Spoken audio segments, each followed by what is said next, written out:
victory, we will succeed. Have you ever driven by a house and wondered who lived there? About 5 years ago, I was driving home from a wedding and I passed a crumbling house, and it struck me because the paint was peeling and I could see through the dusty windows this beautiful brocade curtain that did not look like it belonged in a Bermuda cottage, but more like an Italian palace. And right at that moment, I had an epiphany of sorts and could immediately visualize this collection of portraits of people in their homes. And as I continued on, every house I passed, I started looking at them differently, and I wanted to know who lived there to all the houses. It would be 3 years, though, before I was able to dedicate the time and energy to what I knew would be a really big project. I knocked on doors, I went out, and I started visiting people. And once I began the project and had shot a few and was really pleased with how they were turning out, I realized that rather than just having an exhibition, it might be a good idea to create a book. That way, all the portraits could be seen together as a whole. So at first I thought I would only knock on doors randomly, but as the project progressed, I found that there were gaps and decided that in order to make a more diverse tale, that I would include a few people that I know. One of the people I reached out to was Alexandra, who has had an opportunity to move into an absolutely stunning property for a couple years.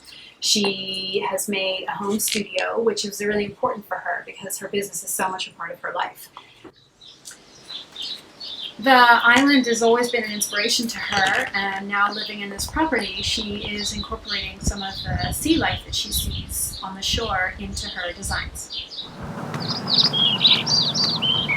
One of my favorite people, actually, was an 11-year-old redhead who is making a film about mermaids.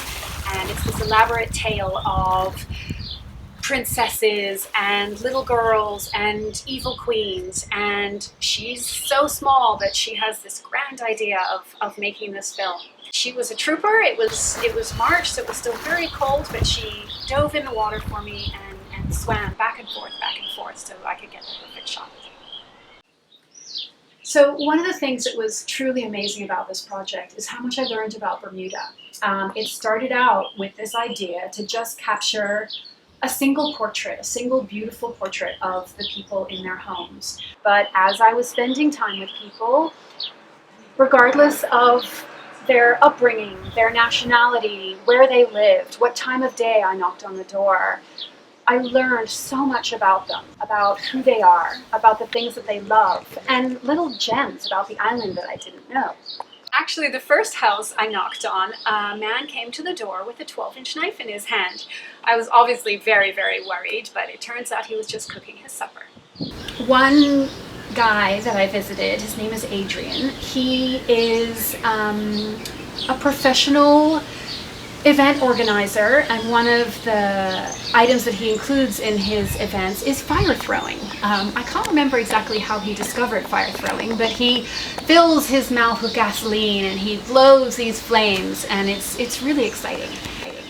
And we went to his house just before sunset, and to see the fire against that blue sky was just gorgeous.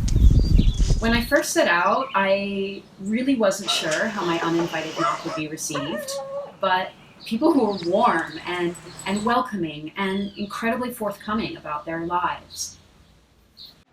The people I met along the way, they moved me in a way I never expected, but I'll be eternally grateful for. Not only did they give me their time, sometimes they gave me their hearts. When I went to visit Gavin at home, he shared a bit about the way that the fire at Chew Stick's new location made him feel, and that he has retreated a little bit and is spending a lot more time at his house.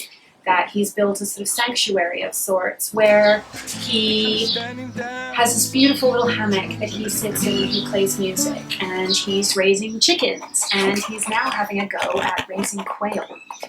He showed us some of the eggs that he has been keeping in an incubator, and they're almost ready to hatch.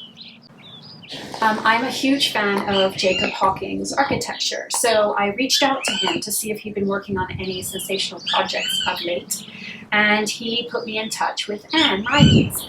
They have spent the last 4 years building this amazing, beautiful house.